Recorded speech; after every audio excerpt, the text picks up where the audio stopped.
All right, let's go. All right, welcome again to Social Distillation, the submarine still of the internet, where we attempt to drop the bead and pour white lightning straight onto your brain. What are we talking about today, Samo? Well, there's a lot going on in the world, but we have Wheel of Time for our Yeah. respite from the real world. Even if it's the Sanderson part, it's still better than the bullshit. hmm hmm Uh, so, And I, we've been teasing this moment, but there's a moment coming up that you particularly hate. And when I got to it, I had some thoughts. In well, yeah, it was different on the reread because remember, for those in the audience, Heath has read this one a couple times, but Mhm. this is my first reread of the last book. So my latest reread before we started all this was to get to the last book again Mhm. and then read it. So Yeah. I do have a slightly differing opinion, but I don't know if it makes it any better. Mhm. Well, see, for I wore my Les Miserables shirt because We it's a hot mess, but it's kind of pretty and entertaining, and people like it for some reason. And so we it seemed appropriate. we got the battle buddy because it's all battle, and kind of in a maddish way, we just kind of randomly entered a CrossFit tournament without doing CrossFit and won. So, that's the way Matt would do it. Just roll the dice and go in and be badass. Not like this. All right. Well, first to the comments, real quick, and Oh yeah. thank you for the happy birthday wishes. I spent my birthday as I always do, alone and grumpy. Um, Did you at least have your birthday pie? it's a national tragedy. Also, it was September 11th. Yes, I had a coconut cream pie. It was delicious because pie is superior to cake in all regards. All right. So starting the beginning, I'm waiting for you guys to get to chapter 37, and Heath's saying, "Well, I don't really have any thoughts on that, so let's move on to the next one." Yeah, you're welcome or thank you or whatever, ideals, because that made me look at chapter 37 to see what Wait, it wait, wait. was. What's chapter 37? You know what? I'll And, save it for when we get there. and I, I'll wait to be surprised. the comment is hilarious because I mean, if he says that in that chapter, then we've got issues. I'll have to take over. Have to disagree with Sam on bitch fight in the face of the last battle. Yeah, I mean, I get your point here. You should always have the bitch fight immediately because there will never be a second chance to air out the grievances. There is even a Russian Soviet proverb about this that refers to the government. Yeah, we die for each other, but you today and us tomorrow. It's so Russian. You don't want to be the bigger man because you will be defrauded or taken advantage of. Oh, there's more. Hold on. Without exception. Had to share the wisdoms of the low trust society with you. Well, yeah, and I Yeah. agree. I agree with that. It's just it is it's almost like it's never ending in this book. And I would have liked to see that. I would have liked the bitch fight to have happened in the original treaty or something along those lines, hmm not while there's battle raging. But yeah, there were actually a couple of contrasting moments here in these couple of chapters because it's all battle, but where there is, you know, tension or conflict or even um opening up, there's some decent little banter there that he manages to get right that he never seems to get quite right with Matt, where it actually fits. And then there are other times though where it seems so very forced. Um, And then the happy birthday was the next one. yeah. So we're on chapter 27, which for this edition is page 483. And it starts with Gareth Bryan and Sawan. Um, and I actually kind of like Brian's thoughts here, and I don't know if he did this on purpose, but because we know that the great captains are being messed with and that something's wrong with Brian, there's there's a bitter sweetness here that I think enhances what happens with Agilmar here in a couple of chapters Mm-hmm. because and again, I like to think he did this on purpose because this is good storytelling. Is you could have easily made this from Sawan's point of view, but because we get Brian's point of view, the fact that we know what he's thinking and that he's trying so hard and that he's feeling the pressure and the threat, the potential loss, the getting blindsided the way he did, it makes it all the more tragic that we know the shadow is messing with these great men, who are trying their damnedest to fight them, and and it really is also a testament to Jordan's ridiculous level of planning and setup and payoff, because we've really had this thread that enhances the experience going way back, where we first start hearing about great captains, capital G, capital C, and we meet Brian way back in the first third of the first book. Um, and then also we learn pretty early on about compulsion, and about even before compulsion, about the shadow's ability to manipulate, Mm-hmm. and that is its greatest weapon, really. And then having this moment where you have both the manipulation and the direct action at the same time really enhances this moment. And Sanderson does a pretty decent job of letting you feel the chaos of this battle, that everything is going to hell in this moment. Um, while also having some interesting little tidbits, and I wonder again who did this and if it was on purpose, because on just the second page here, there's this thought he has. Yeah. Oh, and this was okay. So setting up, getting to the mat thing that annoys us. I I I think this moment with Brian is also setting up Matt, Hmm. because Brian is close to the front lines, trying to keep an eye on things. He's not sitting in a map room. He's not even using his gateway trick anymore, because he kind of can't.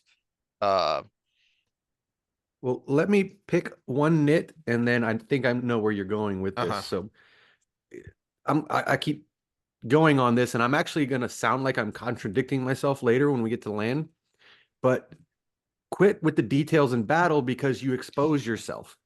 The part I'm talking about here is the Aes Sedai on the red, the green, and the blue hilltops are all holding. Why do we have red, green, and blue and gray hilltops? Why aren't they all a green leading a circle? The greens should be in charge of all the battles. They should be dispersed by strength and ability, and a green should be leading on each hilltop. This whole white that makes no sense that from a that tactical just reminded me standpoint. of a thought I had when I was reading this, and I didn't write it down. Also, is that this also could be a moment to call back to something we had back in, I think it's was it Winter's Heart or Crossroads, whenever it was that the red leader came up with the idea of we should be the one to bond Ashaman, Mm-hmm. because we know how to deal with channelers. The Greens call themselves the Battle of Ja, but we Reds, our whole thing is dealing with hostile channelers. So then you also could have had them directly countering the Dreadlords and the Sharan Mm-hmm. channelers. That's their thing. Yeah, so there's only two. There should only be one segregated role, and that's yellows for healing. Everything else for battle is get a green or a red in charge. I'll go ahead and defer to Mm-hmm. that, but it's not going to be segregated by, oh, the grays. Well, they're great at negotiation. Well, why do we have a negotiation hill? They're Trollocs, okay? The whites, they're great at logic. Why do we have a logic hill? That person should be just lending their strength to someone who's great at killing things Mm-hmm. or blocking incoming, one of Mm-hmm. those two. Otherwise, the only segregated one should be the yellows because they are the one that have a specialty that's useful in this situation. So it's Yeah. like, yeah, negotiations are over, Grays. Just join a circle, okay? That actually parallels my comment, though, because it's uh Brian's thought here is how, he could be back. He could be all the way back in the White Tower and still be keeping up with the battle with gateways and with instant communication and all that. But again, this is why I think this is actually setting up Matt, which is which because is a contradiction for both characters mhm. because we do have a thought. It's either Gallat or Gawain earlier in the books that talks about Brian teaching him to not go to the front, to not be close to the front, to actually be further Well, back. you can't lead from the front, but you do need to know what the heck is going on. Mm-hmm. And this is where we get into the stupidity with Matt. But this is halfway down on 484. He couldn't stand the idea of being safe in a room somewhere miles from the battlefield. Light, he thought. That's how commanders will probably do it in the future. A secure command position accessed only by gateways. But a general needed to feel the flow of the battlefield. He couldn't do that from miles away. And again, this really seems direct because that's almost verbatim what Matt is going to say later about Mm-hmm. needing to feel the battlefield. And it made me think of something that this is where I think this might be Sanderson, because this is a this is a book learning thing. Oy, allergies. But so there's this was in later interviews that I saw, and it may have been specifically about the Battle of 73 Easting, which was the biggest armored combat conflict since the Battle of Kursk. And this was in Desert Storm, and everyone was rah. But later, in hindsight, you would get interviews with especially some of these officers who were heavily critical of Schwarzkopf and his staff, because you see all these pictures of them and you think they must be in a command center in Saudi Arabia. No, they were in Central Command in Florida. And that was a big complaint of theirs. So H.R. McMaster, who some people may know because he was briefly,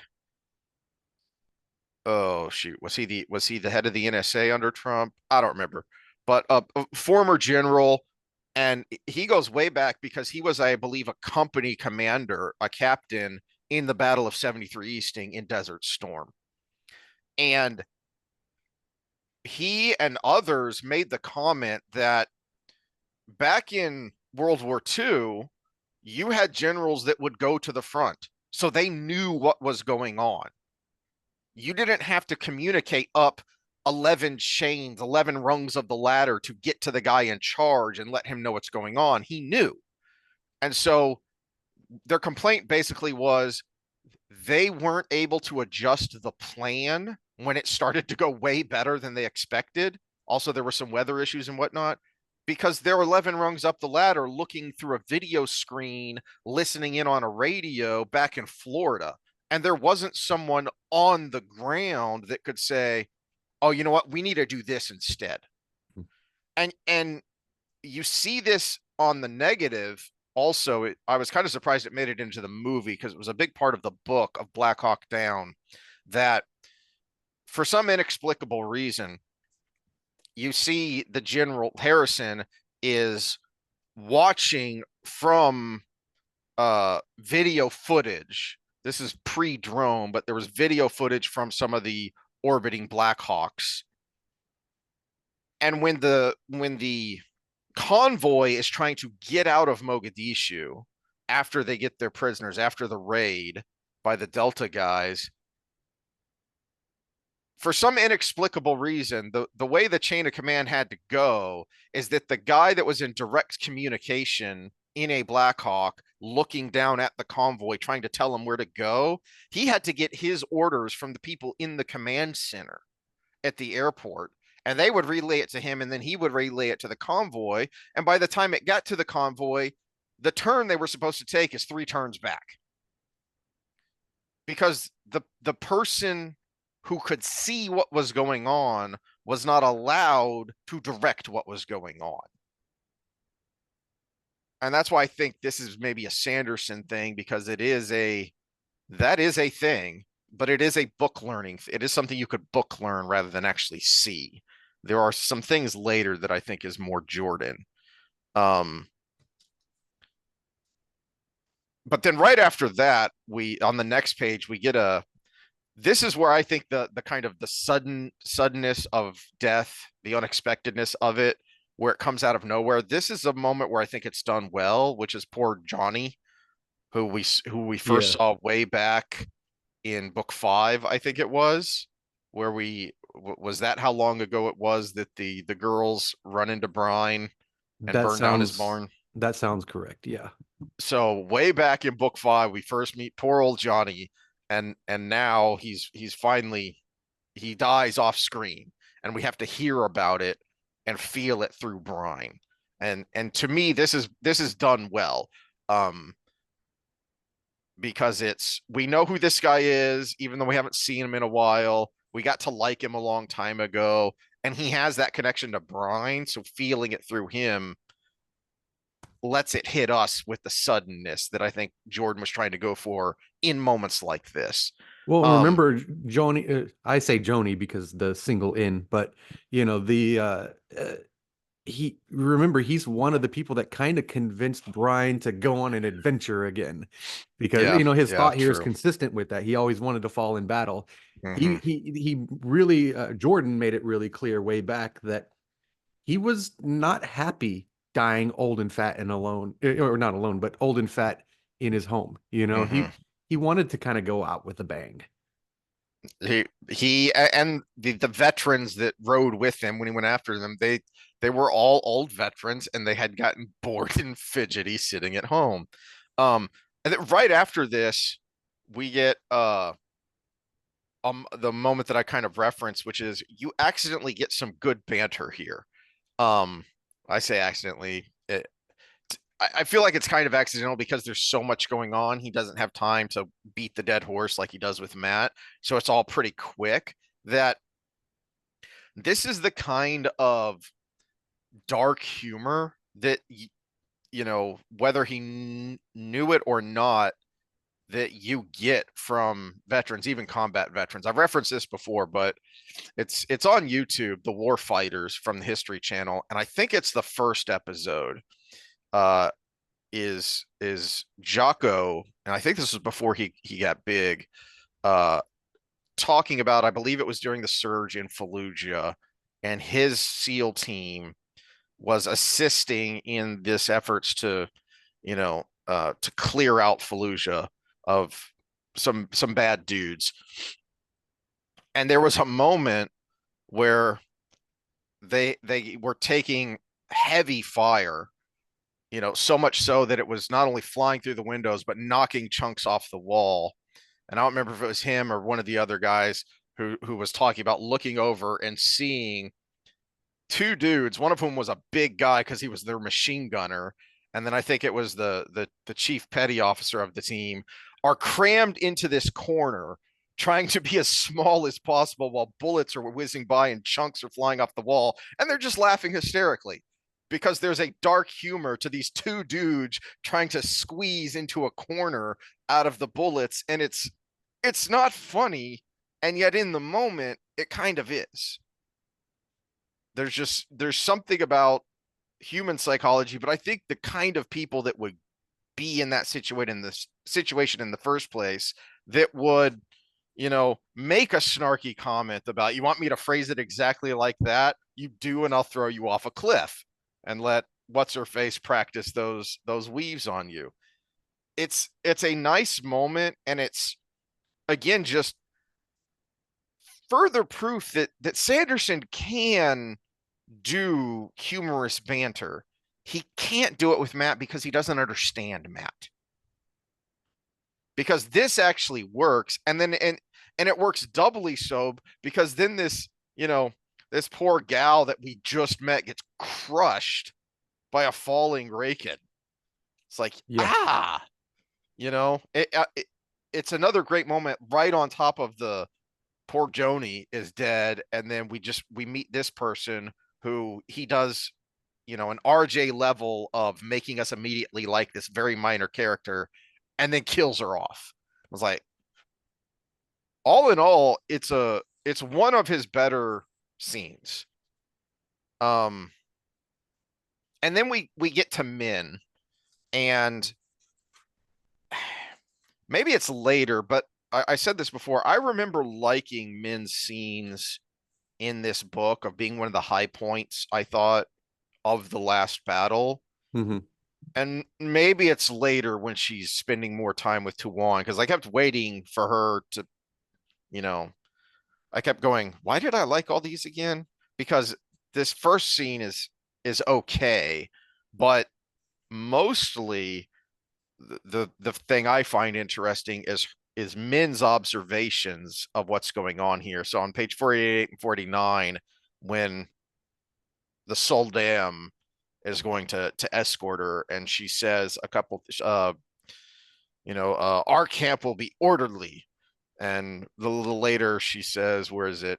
You will do exactly as I say while in camp." The rigidity there, and have we ever made the comparison between the White Cloaks and the Sanshin before? No, we haven't, but to me, it just screams bureaucracy. It screams authoritarian government with basically It HR telling you how to do your job. that's a good way to put it, is that it's what we saw in book one with the White Cloak camp turned up to 11 Hmm.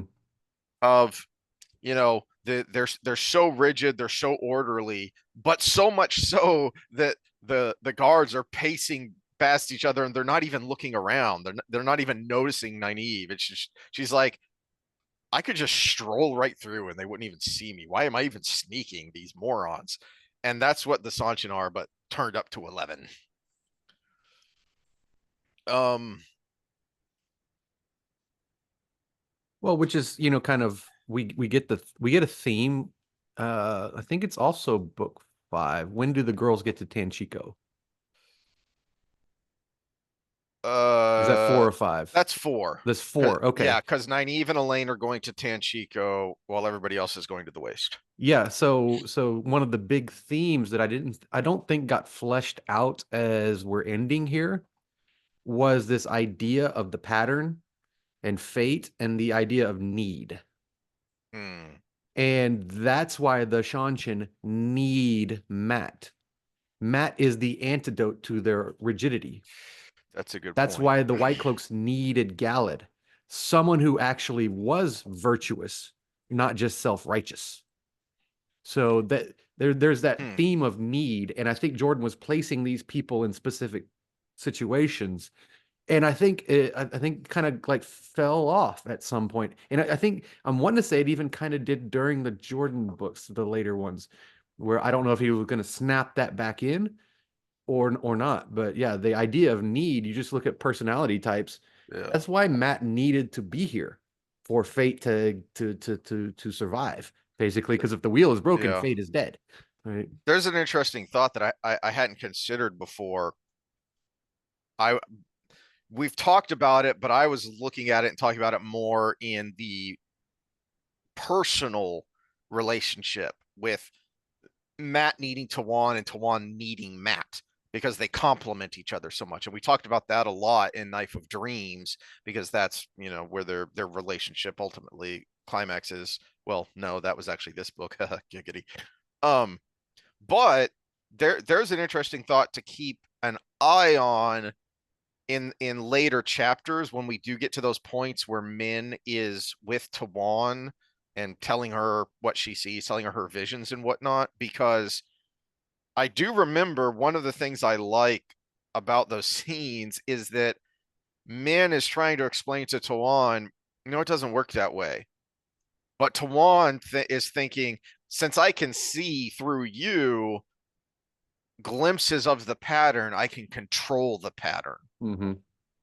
and and so there's something to keep an eye on of maybe if that theme gets explored a little bit more in depth there. Which is the selection bias that leads to the dissonance that in Tuan's head because she got the omens she was going to marry the Prince of Ravens and all of this, but she never controlled it. She was swept along. She just pretended like she had control the whole time. That's a good point. Yeah, yeah, and you do get a little bit of that from her points of view, glimpses of, you know why have I shackled myself to this man that is pure chaos. um that was a big thing we talked about last time, of you keep calling, or Wasn't last time. Oh yeah, it was last time because it was in chapter 24 where Matt is so insistent of you gave him your word, and that's not pure chaos, honey. It's someone who's that concerned with your word is your bond is not pure chaos. So you just, again, to your point, you don't understand the yin and the yang, the need for both. Um Otherwise, I thought it was not the worst Matt that we've seen, that's for sure. There is I didn't some. like it.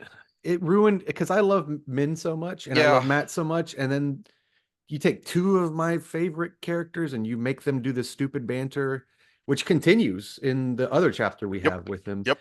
And it's just like, Keeps come going. on. It just keeps going. Yep. Yeah, I thought it was kind of a some of it was over the top, and it was, but it wasn't as egregious as like it's certainly not like the first chapter with Talmadus and Oh Matt, yeah, and we're like, no. who are these characters even? It At least these feel like the characters they're supposed to be. They're just off. Um, they're just a little bit store brand. um, then we get to, all right. So chapter 28 is uh starts with Lan, and I didn't really have any thoughts about this except really when I got to the end of it, I just kind of realized,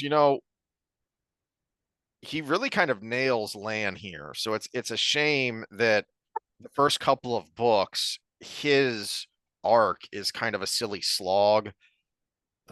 No need for us to beat the dead horse like Sanderson does with Matt, but just to reiterate, it's we've been through this before, and he's acting stubborn, stupid. He's acting like a caricature of himself. That's a word we've used a lot in explaining our complaints with the characters that Sanderson doesn't get right. Hmm. And the reason they're not right is because they are so often a caricature. It is taking this little element of their character and ballooning it up. Like that, like the cartoonish caricature drawing. Um, but this one he gets really well, and we've got, not only his thoughts but his actions really making sense, and then uh it ends really kind of perfectly with the last couple of sentences here.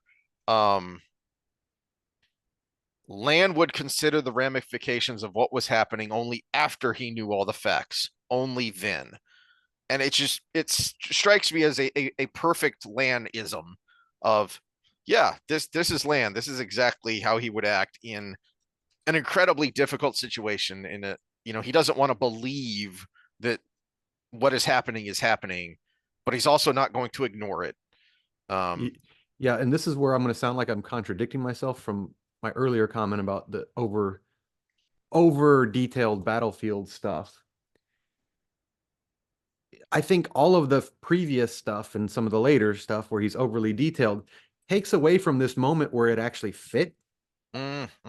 And as a person reading the book, even if I would have more military experience or whatever, I could forgive the rookie mistakes of someone who just writes books for a living if it had been refined to this moment where it makes sense, where Yeah, he's discussing the things with the other generals to see where the holes were. from the 1,000-foot view, just looking at the broad movements and everything. Yeah. Yeah, so yeah, you could be detailed here because that adds weight to, and it's believable. It's coming from Land, it's coming from Baldir. It's not Elaine throwing out a proclamation. It's like, okay, it's believable here. If he gets some details wrong, it wouldn't have affected the story at all. But Hmm. because he kept doing it earlier, it Hmm. it, it almost took away from this moment. Um, Speaking of moments, there's I had this thought that I don't know if I've had before, but um, pretty much every author creates a self-insert character.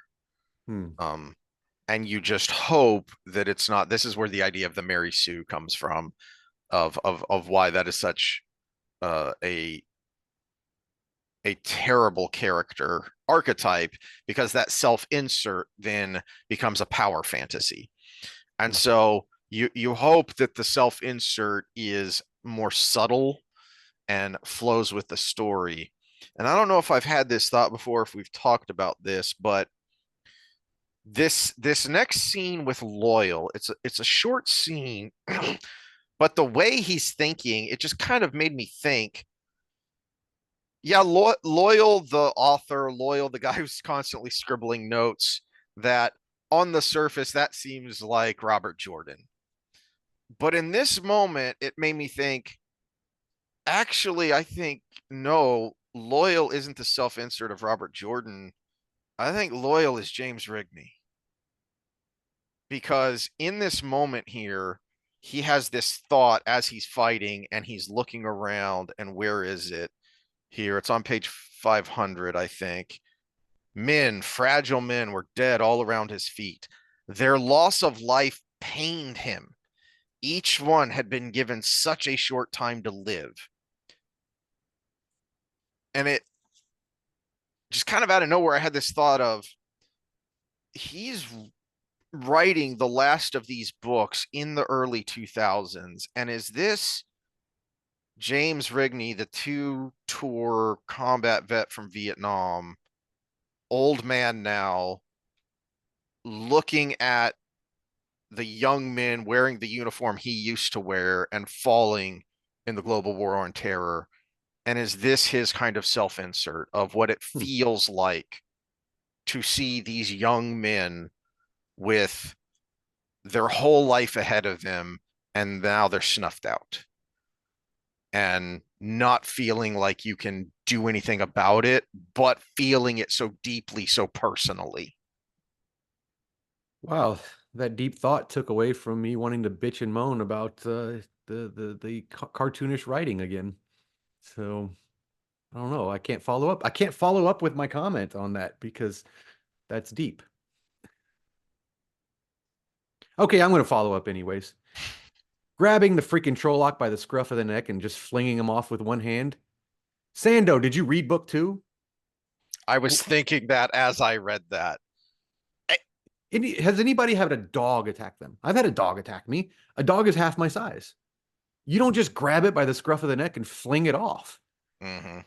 Especially if it's biting your leg already. You're going to rip your flesh away if you grab it and pull on it. But yeah, it's an equally sized creature, equally strength creature. We have precedent for this. We have them fighting hand to hand in the Mm-hmm. street, and he makes a point to discuss how even the matchup was and how actually lucky Loyal was for getting the win. I think that actually segues though into the next section, which is Matt leading into the let, nonsense. let me tell you the worst thing Because about those things. Just this is actually in sequence with my overly battle detail, and then when it was actually used right. Because that preceded your deep thought, I just skimmed right over that paragraph because I was already in a mood to be like, oh God.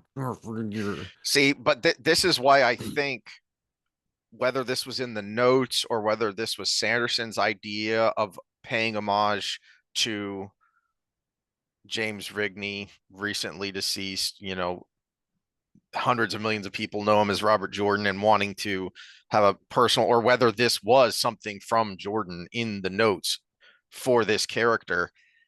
I think what Sanderson was trying to do there, but didn't properly set up, which is what I'm going to bitch about here in a little bit with Matt, is I see what you were trying to do, but you didn't set it up, which was Loyal so enraged by these things that are no longer intellectual exercises. The dark versus the light is no longer something of books, but this is real. And he's not only seeing its effects, he's feeling the effects. And if in that moment of rage, it it lends him the strength to do this, in, as we've talked about, grandma lifting the car off the kids. Hmm. It's I think he's trying to set up kind of a Hulk smash moment here to show what Loyal is feeling. I just don't think he sets it up well so that Mhm. it comes off as cartoonish. Well, maybe if you flip those two paragraphs, Yeah. I mean, maybe that would have been all you needed. But to your thing, if he's giving a homage to Rigney, that last sentence actually hits hard then. Yeah. By the Yeah. light, he had a book to finish before he went, and Yeah. he didn't make it, you know. And if that was in there for that reason, now it actually sends chills up your spine Mm-hmm. when you read it through with all these cartoony moments and everything. It just it just you skim right over it almost. Yep. Yeah. And even that last sentence could have been an even stronger punctuation point if phrase it slightly different. It's not about the book itself. It's about telling these stories, telling the stories of these people, not letting them have fallen in vain, making sure that subsequent generations know what they did and what they suffered and why they did it to fight off these horrible evil creatures that want to corrupt and destroy life. Um speak and then we go to Matt. Um this uh my comments on this. I mean, my after I got to the end of this section, my comment was, I mean, it's fine, and it even ends with a good Matt-ism, and he only beats the dead horse a little bit, but again, it's leading to something ridiculous. It sets up what's about to happen in a logical way. Of in and again, calling back to the previous chapter, Matt is a great captain. And we just saw a great captain. He's not leading from the front, but he needs to be, he's not in the thick of the fight, but Brian needs to be close enough to see what's going on Mm-hmm. and to get that feel of the battle. And that's what Matt's going to do. Okay, so far, so good. So far, so not terrible. And in fact, as I was, getting to the point where I sent you the gif of what I brain farting on the character from The Simpsons. The goggles, they do nothing. Open atom, open at them. that was my that was my thought as I was getting into this of the goggles, they do nothing, it burns. And I also had this thought of I think I've said this before when I referenced the annoying Netflix live action Avatar The Last Airbender is my initial watch was ugh, this is so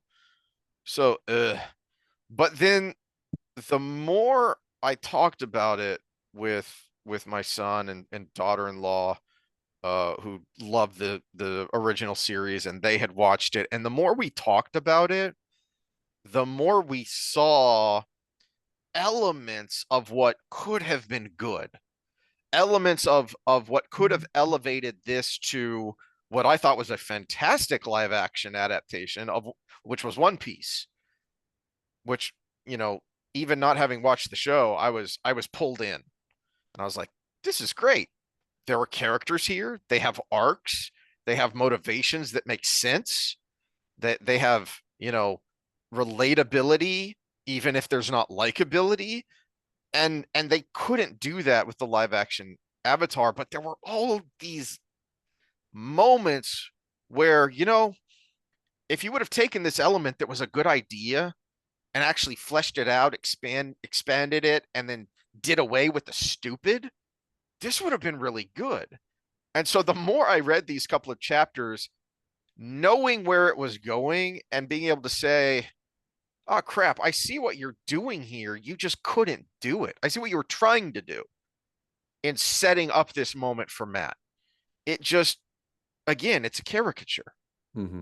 It is very,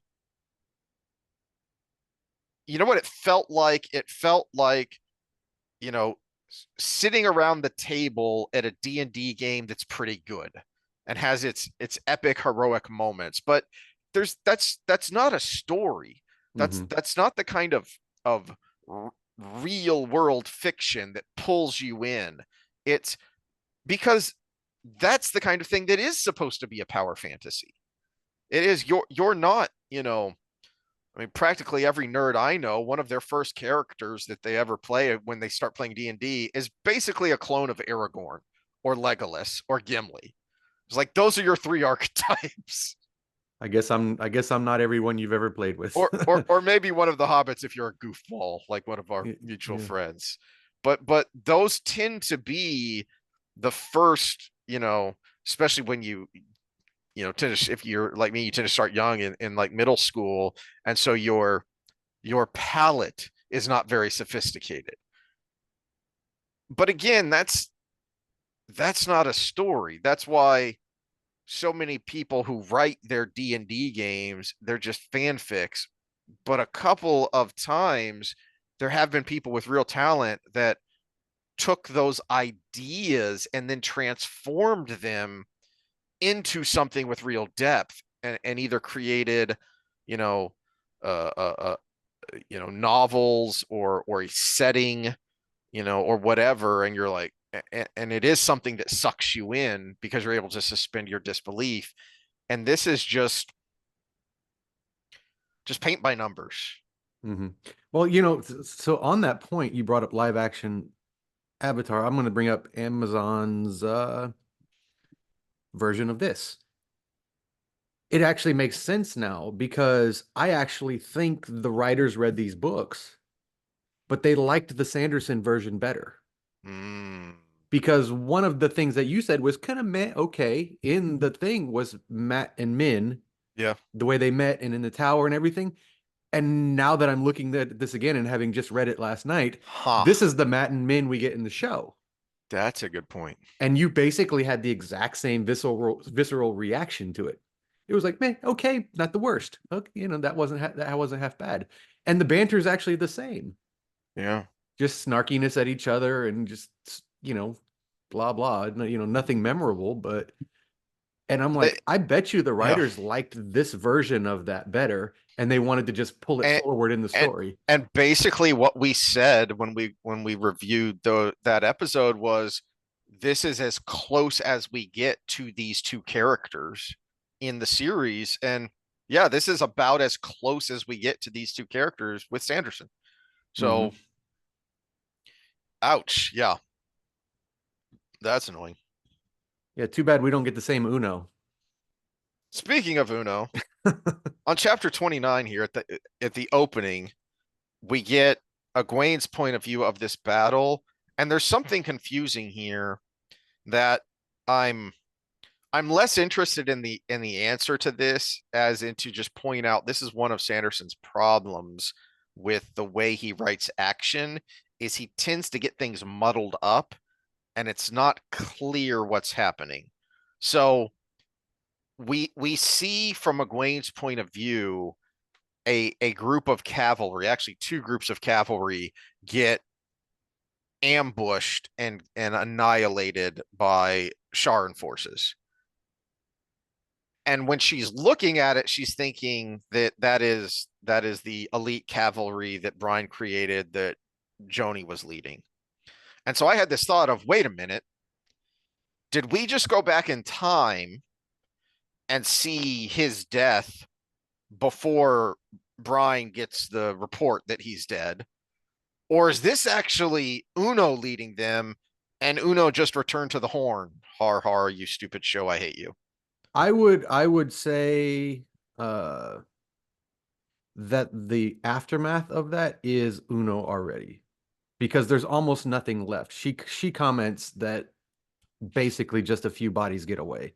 Yeah, So that's what that I that thought that too. unit is pretty much destroyed. So there Whereas wouldn't be anything for Uno to lead, yeah, and the after messenger this. didn't say this was destroyed and Yeah, Uno took yeah. charge.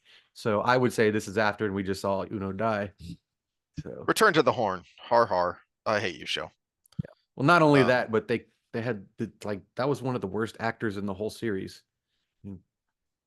So you didn't be like, yeah, Uno, great. You're like, oh, we got to deal with this guy more if the horn's ever and he's blown again. again one of the more likable characters from the early on of minor Mhm. characters. You love the guy immediately because just because of what he is, what he represents. Um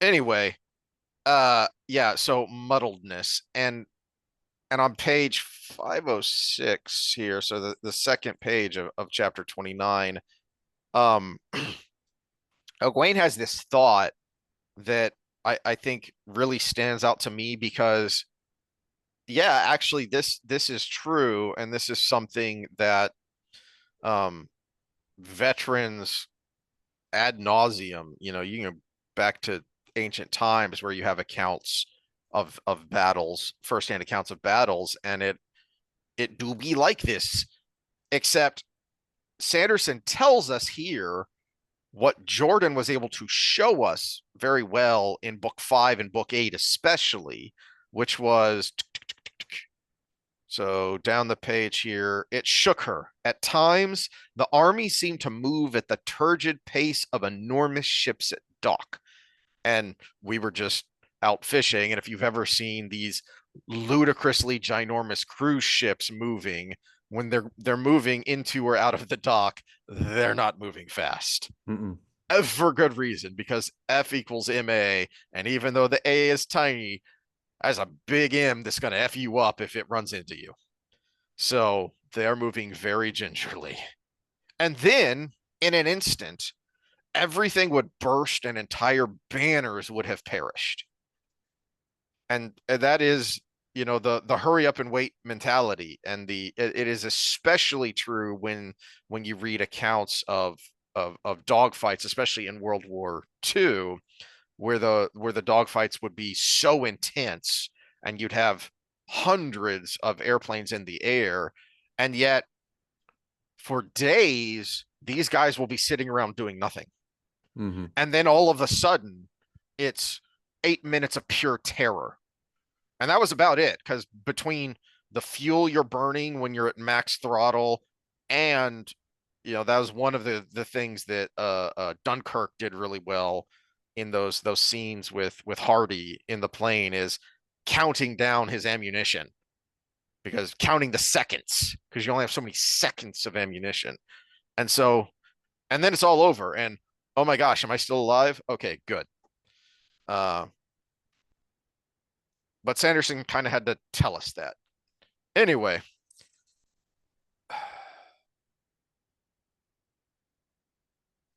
You have any more Okay. on Egwene? Because my next stuff is on land here. Yeah, and then we get to the Lan and Agomar scene, and I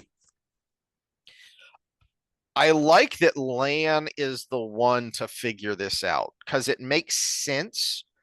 One, because he's been a warder for 20 years, so he knows more about channeling than your average non-channeler, right? Mm-hmm. So he has this idea of some sort of compulsion or manipulation from the dark, you know. Uh, but also because he's a smart dude, he's a world wise dude, and he's also friends with Agomar. He's not just going to declare, you know, oh jeez. And this is coming up too, of one of the things I hate about that scene is he's not gonna just say out loud, "Oh, Gareth Bryne's a dark friend." No. It First of all, that makes no sense. And secondly, it makes no sense within the character. Mm-hmm. So I really like that Lan is the one that figures this out, but also, so page 509 for me is when he confronts Agomar, and he knows enough to push. He's not just coming in and saying, "You're a dark friend, I'm taking over." It's, "Think, Agomar, what have you done? Mm-hmm. Why did you do this? Why did you do that? Where are these troops? Why did you do that?" And whether intellectually or instinctively, Lan knew enough to push Agomar, which is doubly great because not only is it a good moment for him, but you get this nice redemptive moment for Agomar, which again is someone we met way back in book 1. Yeah, well, and Like, this is heard this is about him. where I got a little love hate here because rewind just a little bit, the little soliloquy that Agomar goes into about, oh, you spend time commanding, you start to think of the army as a single enemy, and he goes on this little monologue, and that was completely out of place. That would have been good in like book two, had Rand been in a tent and he was like talking to one of the youngsters about it, but that was out of place there. But then It he follows it by doing a good job of actually writing out a scene of cognitive dissonance. And what people don't mhm, know about dissonance isn't the blindness. Dissonance is the feeling, the distress you get in your soul, in your internal state because you did something outside of your own character. And mhm, so we've got a compulsion version of that. So he's doing these things he would never have done in his own right mind. And you're getting the realization of that. And so I think he actually did a good job of portraying that in this scene. So, when we do the Jordan Sando or accident thing, I think this was accident because I don't think Sando really has that in him from a human understanding standpoint. But if Jordan had written the whole scene, I don't think we would have had that little mhm. soliloquy there. The soliloquy kind of works, but it needs to be like most of the soliloquies Sanderson writes. It needs to be about half the length that it is, Hmm. because it, the whole point of that soliloquy is, to me, it serves two purposes. One, it shows that Agomar is kind of delusional, so it's an extra clue as to what's going on here. And two, it it does give Land that moment of pause of, am I wrong? Am I wrong here? Does Agomar actually know what he is the great captain? Does he actually know what's going on? It just, again, it's too damn long, and so it becomes a caricature rather Well, you than you could have used a little bit something of that language to fits. help with that. He could have opened with, "Lan, you're a great soldier and a decent general, but," and then then go through it, and it's just, Or had some of Land's pushback begin in this, so it's not a soliloquy. So it's, mm. you know, a paragraph here, and then Land poses a question that's kind of a probing question, rather than having the long soliloquy and then after that the back and forth. Yeah. Um and then I like the way it ends as well, of Agomar realizing, oh God, what have I done? Uh um I've sent the queen in danger without realizing what I was doing. Um and I like that it And then ends. she dies. Yeah. The way this scene ends is so, well, cold is the word he uses here at the end of the scene. Coldness. Again, this is Land's point of view. This is him thinking he could do nothing for Tenobia. It was no longer about saving individuals. He would be lucky to escape this day with any semblance of an army at all. It ends with cold and desperate emotions within Lan, and it does a good job of making the reader feel that, of this oh poop moment of, we're kind of screwed here, because you are he is setting up this basically this kind of act two, that in a three-act play, the act two should be your down moment. Act two is Empire Strikes Back.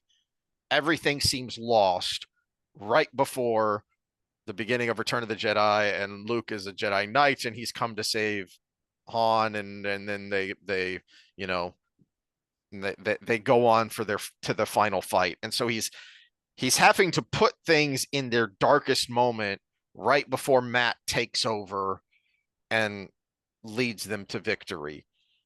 And sometimes he does that in a really annoyingly cartoonish way, but this moment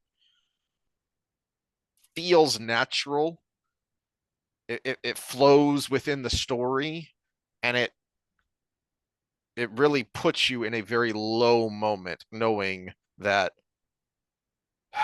what we're about to get to here with Matt saying, I need to be in charge, no more games.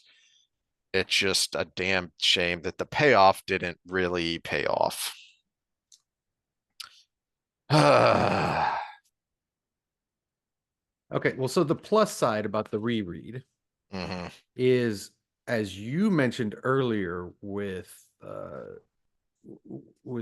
Brian and Loyal and all those, I get what Sanderson is trying to do, but it didn't quite work. So the reason I was so blah, the first read through was because I didn't get this little bit of it. The way he's setting the scene up is more he's trying to get that Matt went out just to have a look, but ended up getting forced into the battle. Yep.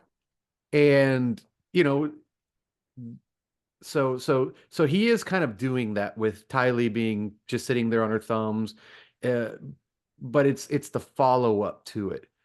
So two things about this battle is it was too detailed. I think Jordan would have done a Cool It In again, where it would have been he's on his horse, his guards beside him get blown up in flames. He felt his fox head go cold. End of section. And then the next section we see him, he's talking to Tuan. He has a Domine or the Mm. Sharon channeler, and we get a little we get exactly what we got, where she talks about the guy being pulled up to a banner general or whatever, or to one of the blood. The Low banner blood. general, Yeah. yeah, Yeah. becomes a low blood, and we would have got exactly the same words without that little bit in the middle where he's having this. He basically beats up this Sharon channeler with his stick, and Idiot. so yeah, no, it would. I think if Jordan did it, we would have had the fox head go cold, and then we would have had the aftermath. Hmm. So Hmm. there's one, but then this is where it ruined it because he's like the pulse of the battle, the thing you talked about. I Hmm. needed to get in there. That was coming Well, out and looking. He could have said that yep. earlier. Yep. That was coming out and looking. But my line for Matt here that I wrote down was Matt would have been like, no one was doing their bloody job. That would have been a better Yep. explanation for why he ended up in the fray. All right. Let's pause for a second because I actually I pinpointed something even before that of this to me is a great line, a great example of why this is a hot mess. All right, so let's go back to the beginning of this scene. And Demandred is ranting, demanding that the Dragon Reborn come and face him in a duel. And his voice is booming across the battlefield with the one power. And Matt and Golgon are talking about it. And Matt has this thought. Well, Matt knew which part of the battle to bloody stay away from. He had not signed up to fight Forsaken. In fact, so far as he remembered, he had not signed up at all. All right, here's the line that made the goggles do nothing. He had been bloody press ganged every step of the way, usually by force, and always by one fool woman or another. Matt is a lovable misogynist because he's not. Mm-hmm. I don't want to go off on a rant here, but we have talked about Sanderson's inclinations to uh, modernity. And if you are so inclined, a lot of Matt's ranting about women and kind of because he is kind of a player, but he's actually not. But because he has that, Well, he's had his moments in he's, tier but and no, some that's places. my Yeah. point though, Yeah. is he isn't really a player because, like I go back to when he first uh, took took over the band at the beginning of Lord of Chaos when he's in Andor in that port town and he's I think her name is Bess. He's teaching her this old dance. He just wants a dance and maybe a little canoodle. All right. But he's not out there being a player as we think of it. He enjoys the company of women. And yeah, he's gonna get Be a death by guy. snooze if he can Yeah. get it. Yeah. There are moments there, Well, this Uh, is important to define player because mhm. I think this is one that people get fuzzy with. Are you just a dude that's charming and gets loose with women sometimes, or are you actively manipulating those women? Yes. And that's what I call a player. That's the whole thing. A player is playing you like a musical instrument. Whereas you brought up the right thing, teaching her a dance. If you're out dancing together, it's a two-way conversation. And look at the two women that before Tawan that we know for sure he had sex with. He was actually really devoted to them. He It wasn't serious in that he always felt like at some point I can and will leave if I want to. Hmm. So it wasn't a relationship in the way that Rand has with Min or Lan and Nynaeve have, right?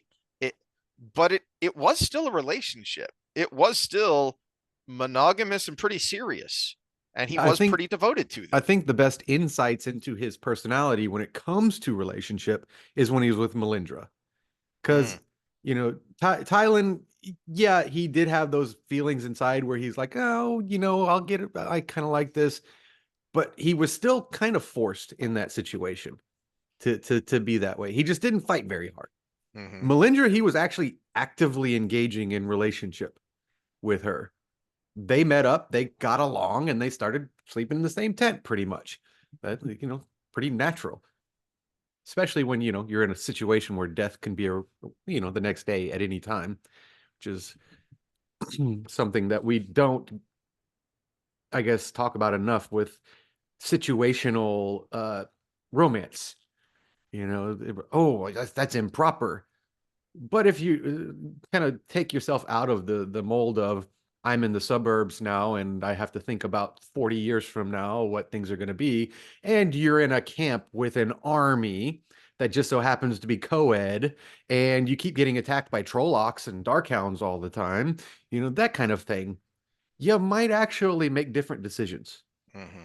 But yeah, I think his inner thoughts with when he was with Melindra give us the insight that no, he's not just this player. He's not just trying to do this, but he also does have that flightiness to him where he's like, we never know what tomorrow is going to be. it I like that you bring up Thailand because that really fits with this sentence here because he did frequently grumble about how, she was being predatory or he was being forced or he didn't want this. But then he actually admitted, yeah, we're having fun here. This isn't how I would have initiated things. I'm the one that's supposed to do the chasing, as he says there at the end of book 7, I think is when it is. Yeah, because when he thinks he's leaving and he tells her next time I'm the one to do the chasing, you know, it was more about the rules of the game rather than the game itself. Hmm. So the idea that he was press ganged every step of the way, again, it's Sanderson not fundamentally getting Matt, only getting the surface and turning him into a caricature. This is the kind of thing he complains about, but you're turning it up to 11 and you're making it silly and wrong. And this is where I think when we get into the actual battle, this is why it doesn't flow the way I think it's supposed to, because you brought up Couladin, and I think even before that, what this is supposed to be is when he led that banner of horse in that first battle he was in while he was trying to get the heck out of there. And it wasn't that he was press ganged, it was that he kept getting pushed by the pattern. He kept getting, put into these situations that he didn't want to be in and they weren't of his choosing. And Yeah, well, and and if you're going to go into the battle with the Shar and Channeler, if you're going to go into that, I gave my opinion on how it should have gone. But if you're going to go into that, at least make it more Matt, where he would have had these internal thoughts about it's just wrong to lay your hands on a uh-huh, woman, uh-huh. but he's trying to like tie his scarf around her eyes or something instead of just whacking her in the head with his freaking thing, you know? Yep. Yep. Because then Well, you could have had old school Matt from the Two Rivers conflicting with wow, she's killing my soldiers. Which is where the second half of that line, the second sentence there, annoys me so much, usually by force and always by one fool woman or another. That is not how he thinks about women. Mm-mm. To your point, he would have had a hard time. Yeah, this lady's trying to kill me, but okay, I guess I got to knock her out and thump her on the back of the head, and then worry. Ooh, I hope I didn't jug her too hard, Mm-hmm. right? That I hope I didn't physic it there, because he does actually care. This is why, however many times ago it was when I was ranting about this, I went back and I pulled out Dragon Reborn and read that little bit from A Hero Out of the Dark. There was a woman being threatened. He had no clue who this person was, and that she would ultimately play a very pivotal role in his life in helping him invent cannons. It was a woman. She was being threatened. He's jumping down to do something about it. Mm-hmm. Same way, and then it continues to get convoluted here, because the next page, when he looks down and he sees a woman, he sees Ty Lee standing there not doing anything when he'd sent her to be a reinforcements. And so this is where the setup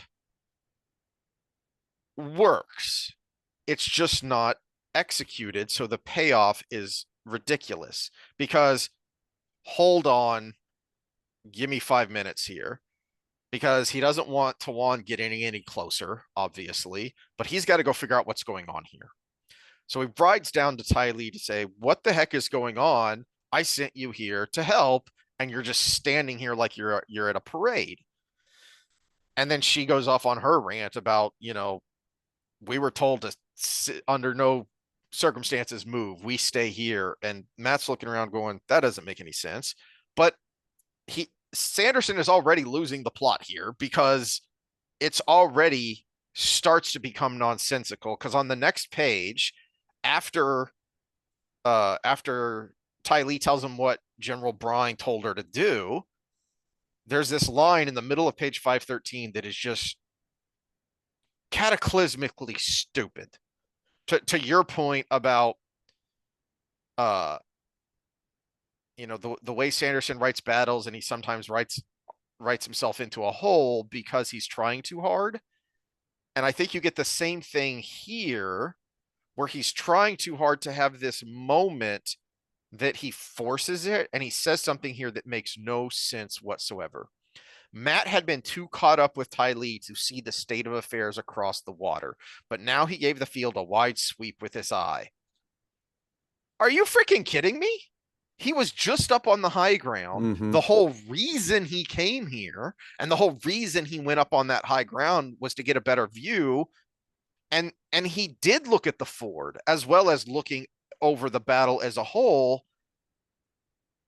This is where I see what he's trying to do, but he doesn't know how to set it up.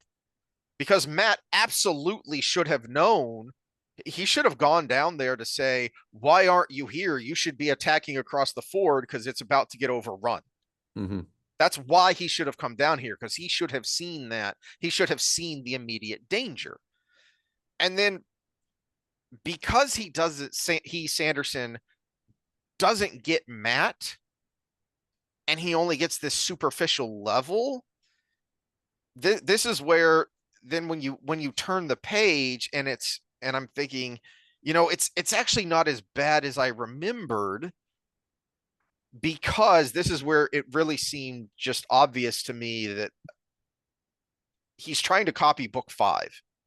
He's Mm. trying to copy Matt. He's trying to bring it all full circle of when Matt first created the band, essentially, before the band knew they were the band. And he got forced into this. Well, he either didn't know or didn't know how to force Matt into this situation where he has to lead one of these banners.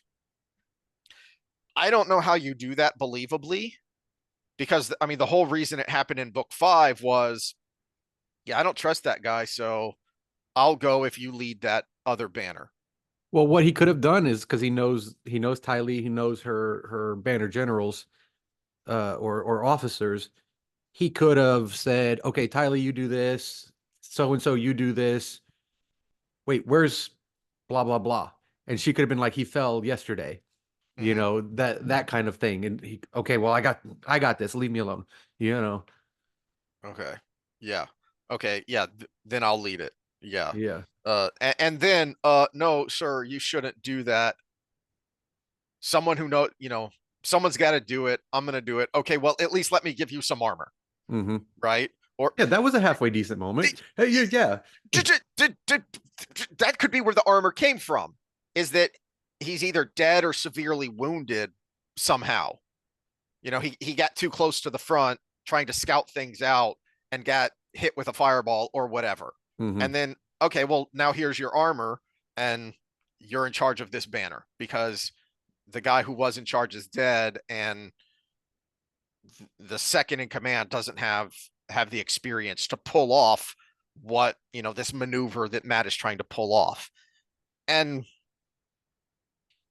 and he would grumble, but he would absolutely do it if he had to. Hmm. He wouldn't just say, okay, let's go charging in so I can feel the pulse of this battle. No, he felt the pulse when he was up on the hill looking at it. That is again where it's not as bad as I remembered, because I can see what he was trying to do. But then it's also even more frustrating because when he goes back to Tawan at the end of this chapter and says, well, I needed to feel the pulse of the battle, he was doing that in the same way that Brine was doing that, and Brine wasn't on the front lines. He was Hmm. close to them so that he could see what was Yeah, going it on. would have been so much better of why did you do that? Nobody was doing their job. Something's wrong with Brine, and then it would have made his comment just a few lines later Yes. make more And then sense. and then we get to that moment of Matt going, oh geez, Gareth Brine's a dark friend. Okay, well, that is just a stupid thing for him to say, because Well, he's not. and you can manipulate grammar too.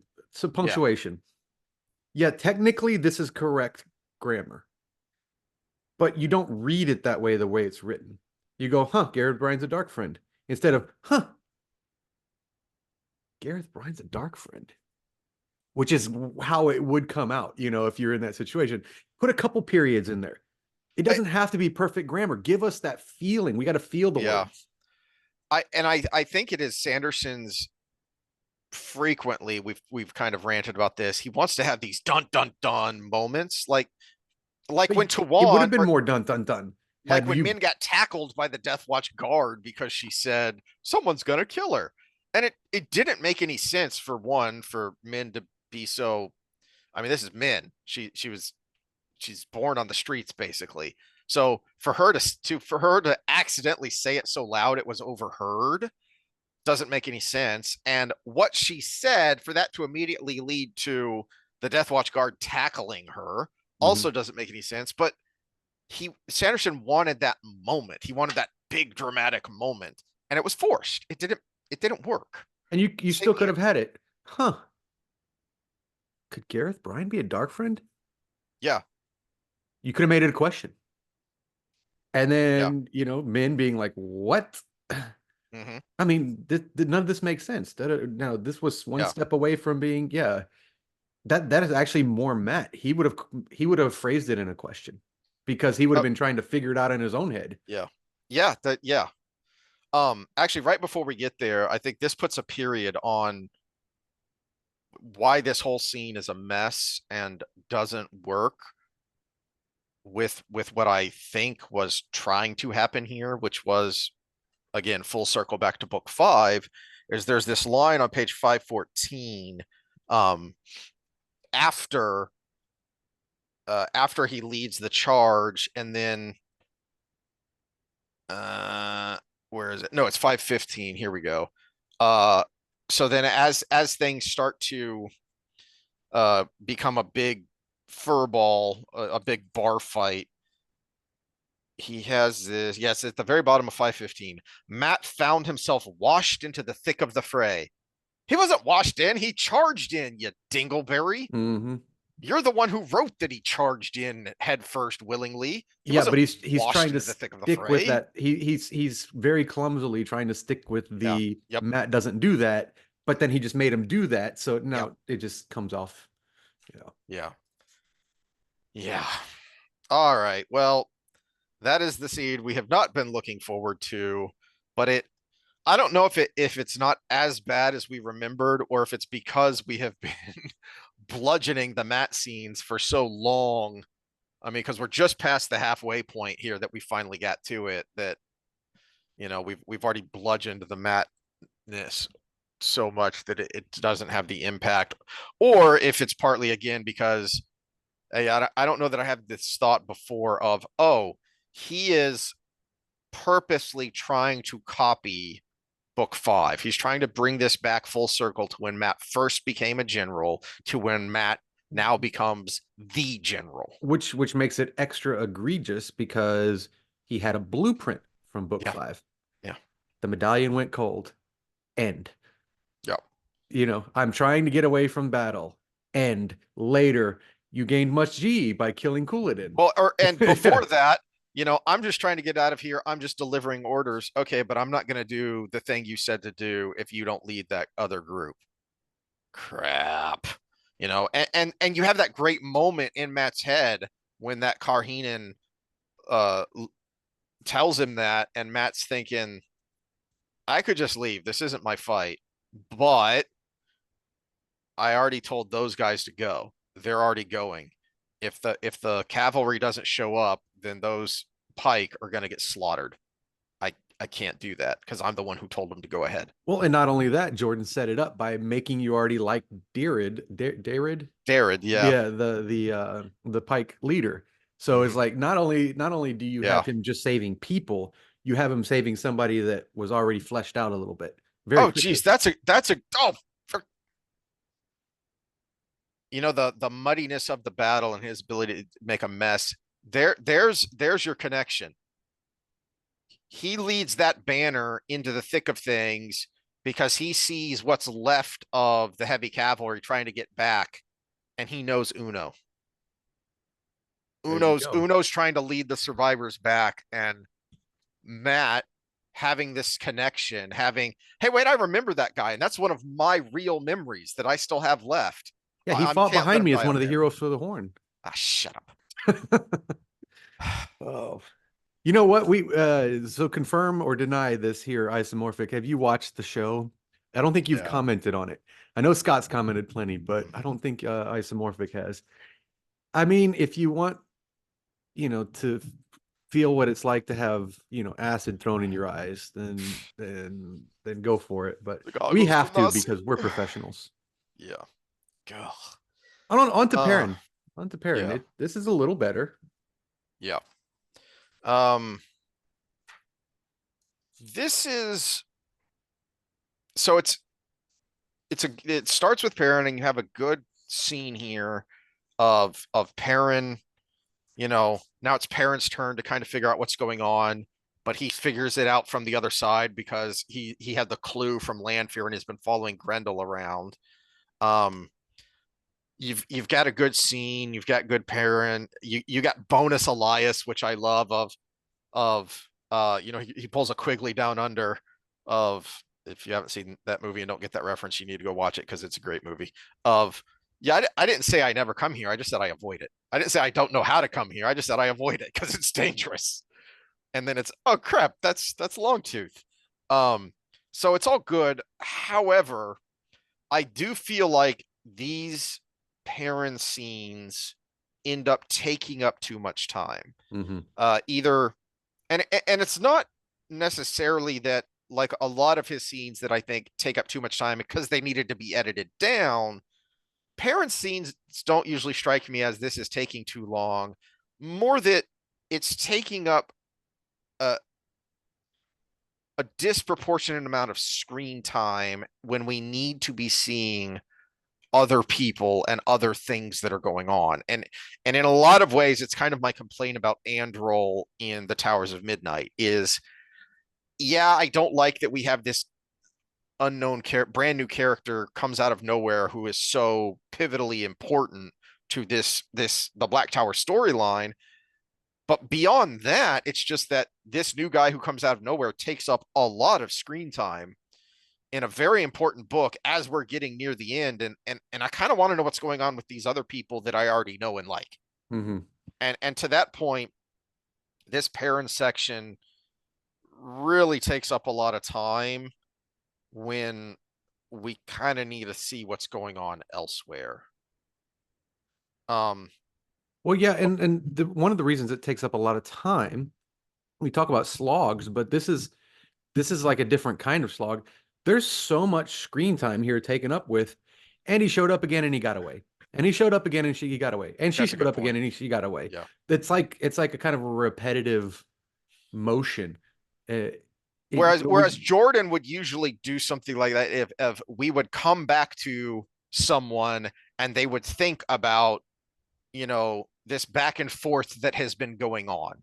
whether it's, we saw that I referenced book 8, and the battle there is when we went away from Rand's battle in the wilderness to other storylines that were going on, and we came back and it was the battle has been going on for a couple of days now and it's been a back and forth slog.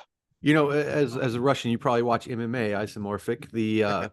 It's like the heavyweight, the headliner, and it's a close fight, and then you get the rubber match, and it's a close fight the other way, and then you get the third one. But then after that, you're done seeing these two people fight each other. Yeah. You Yeah. you kind of want a little bit of something else, and Hmm. so your limit is three. Your limit is three when it comes to the rivalry, unless it goes on It's a like good you have analogy. three and then you go a long time and then you have them both go up to the same level again. But yeah, there's a statute of limitations here, and with Perrin and Isam, we've been having this since book four. Yeah. So yeah, this is okay if it's since book four, but we didn't have 30 different altercations in the middle of it. And then it came back in a big way when Hmm. Hopper was teaching him, and then with the Dream Spike and all that. And so for these 3 books, it's been going on a ton. Hmm. And so that's a good analogy because yeah, this is, Police Academy Part 7 at this point. Hmm. It's just please stop. Fast and the Furious 885.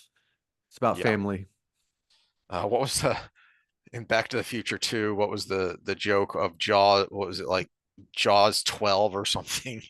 Anyway, um, so then we get a brief Rand scene, and there's a line here that again, it's confirmation bias because I'm looking for it, but this to me seems like further evidence that Jordan spent his last, you know, months or days working on these Rand scenes to make sure what is happening here, not just with Rand, but around the Dark One, around the Boar, the nature of the Dark One, the nature of this bleeding over of realities of the real world and the dream world of what's going on here. Because there's a line that just immediately made me think about. I think I've referenced this before in another context. Einstein's thought experiment when he was sitting up in the patent office at his job he hated, and he had this thought, just this bizarre thought experiment. I don't remember what when we last brought this up. We were talking about uh like aberrant personality disorders and how they're not always bad.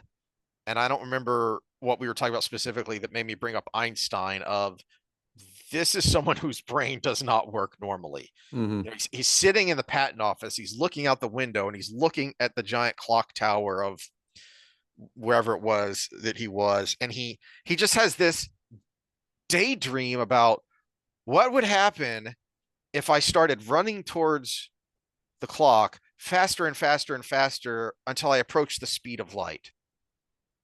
Who the heck thinks that? That's your daydream while you're bored at your job? But this is how someone like that thinks. And then Someone recently, I think I heard it from Robert Greene, but I think he referenced somebody else. Someone recently just mathematically proved that that was true. So, and the thought was, well, I would everything around me would slow down until it stopped. How the hell do you know that, man? And then go on to write essentially a small book that was the proof for specific relativity and then general relativity. And but it all came from this bizarre daydream. And I bring that up because page 526. So it's at the end of this pretty quick scene where his back and forth, and here it is. Time slipped around them like a stream. Rand felt as if he could see it. And this idea of time being something physical, almost physical, and Rand feeling like he could almost see time, that time isn't, again, time isn't just the ticking of a watch, it is space time. And I think this is, James Rigney BS in physics playing around with these kind of out there ideas of, of theoretical physics. And then, well, what would that mean if you did this? What would that mean in the context of something happening like this? And then to your point about, you know, Jordan knowing how to end something like on a cliffhanger of, you know, the way Jordan probably would have done it is the medallion goes cold, and then we see the after effect, and much the way he did the cool it in, and we see the flashbacks in Matt's mind is Rand's leg slipped backward and brushed the darkness behind, which waited like a pool of ink. All went black. Yeah. And So that's not good. And oh geez, what's about to happen? Well, read and find out. yeah, so I think you are correct. I don't think it's confirmation bias because there's at least two minds here now. I think Jordan did write all the Rand and Morden stuff Mm-hmm.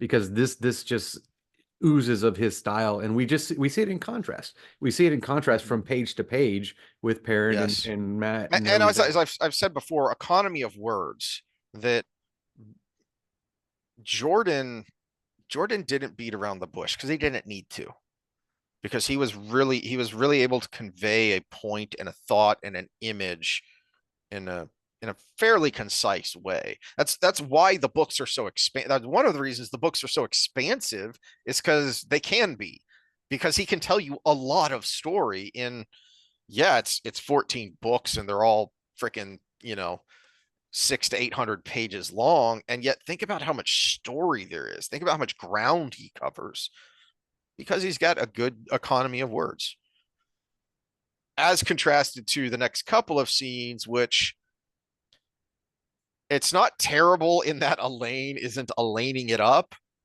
but it She does. does She drag on. does.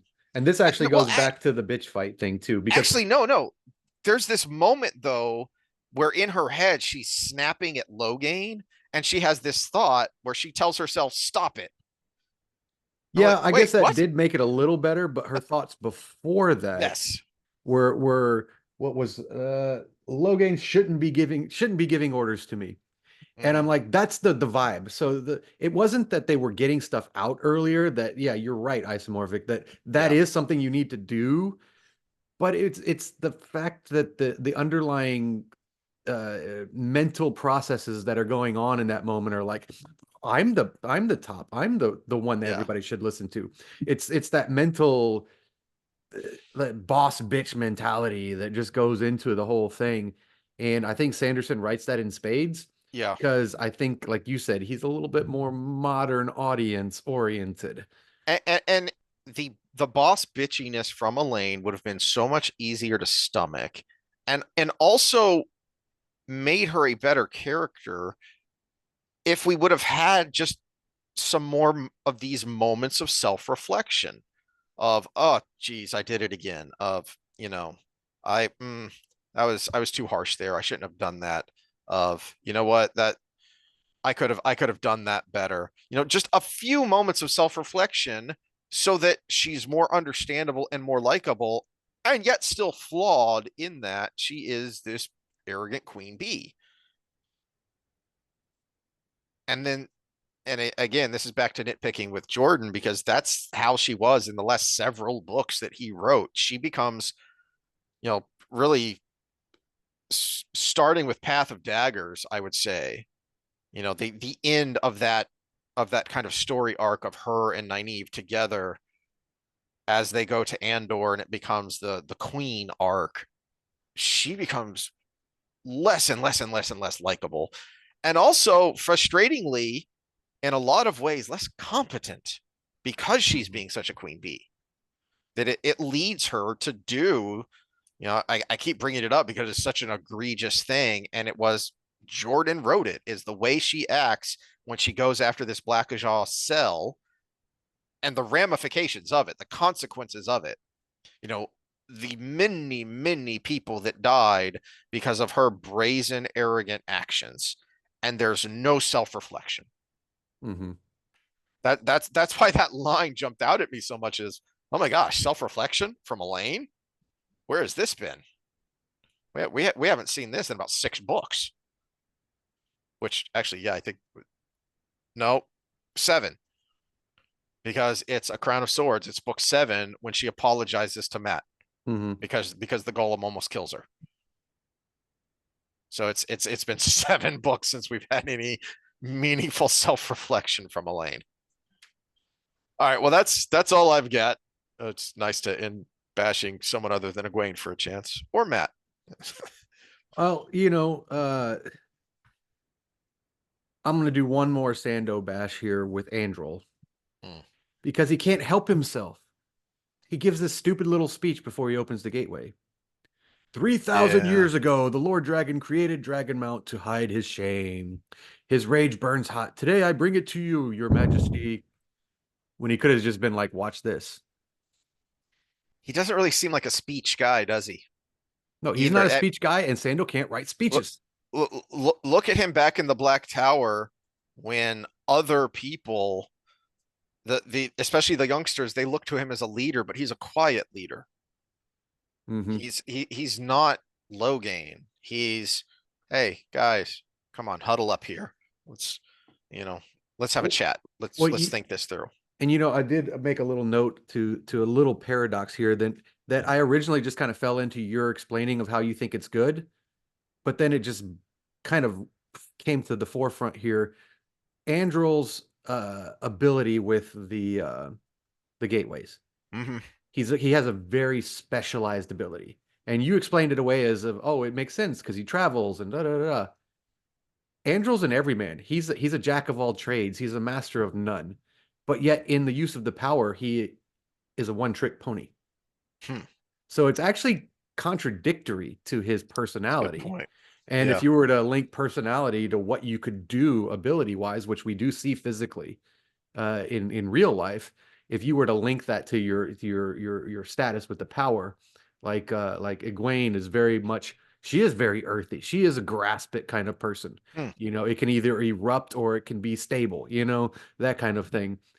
If you were to kind of connect those, then it's actually ironic that he's a one trick pony when it comes to the power because he's a jack of all trades when it comes to real life. I just had a thought when you were complaining about his speech there and how not only is it kind of dumb, but it doesn't fit him. If he wanted, Sanderson wanted to write that, if he liked the sound of those words, Pavara should have said it.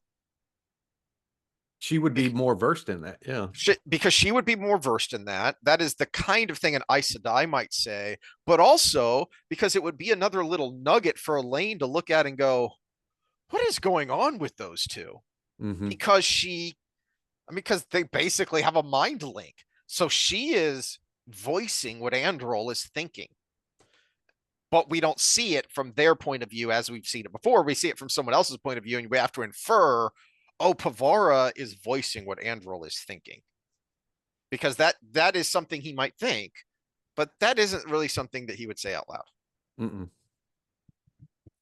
All right, that's all I got. Oh, what did I write? Uh, Oh, earlier we were talking about the wheel and everything and fate. And then my brain just went to the concept of order versus chaos. And I'm like, what if breaking the wheel isn't the end of everything? It just makes it not planned ahead. hmm.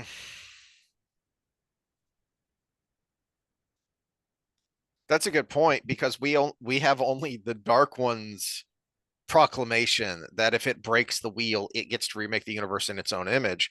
We don't know that the Dark One actually has that kind of power. Well, but also remaking in your own image, just adding to the chaos, whatever ends up Right. out of it Does is your own image. does that mean because your own image? So I think we get a bit of a tease there in book two when they go to the mirror world where the Trollocs defeated Hawkwing, and we see a world where the Dark One won, and it's just devoid of life. But is that actually what it would be? Yeah, I I think mean, that's the implication is that that's what it is, but which would mean Ishi's wrong, and he would. Well, I guess the pattern would do away with the soul though, because the huh? reason you have the soul is because you're a thread in the pattern. Whereas Yeah. if the wheel is broken and it's not, then it's just truly nature. Everything becomes just nature at that point. There's an interesting thought experiment. There's definitely. I mean, this is how we get down. This is how we go down rabbit holes and stay up till 4 a.m. in the lobby of the dorm talking about this crap Yeah, yeah. because you get an idea that goes, oh, dude, because there's just so much depth there in Jordan's thinking, and then his ability to express that thinking is what is truly makes him a master at his craft. All right, well, we will see y'all Saturday-ish for some shows social nonsense, which will include some getting buff, bro. So stick around, ideals, since you are a fellow gym bro. There will be some bro science with the professor, Yeah, and I'm then I'm trying to decide how to tackle it because actually the thing you asked me, we did a whole episode on that already. we did. Yeah, I had visuals and everything. Wow. Okay, You're getting old. I am getting old, But we can but revisit it quickly, and I might just bring the same visuals in because, well, I don't want to just send somebody back. Go back to episode 55. yeah. Now that we're on what 302, today's 302. So yeah, I can probably maybe have the same message, just more refined and Hmm. well spoken. So I might go re-listen to that one and see what I could do better All right. Well, we will see y'all then. later.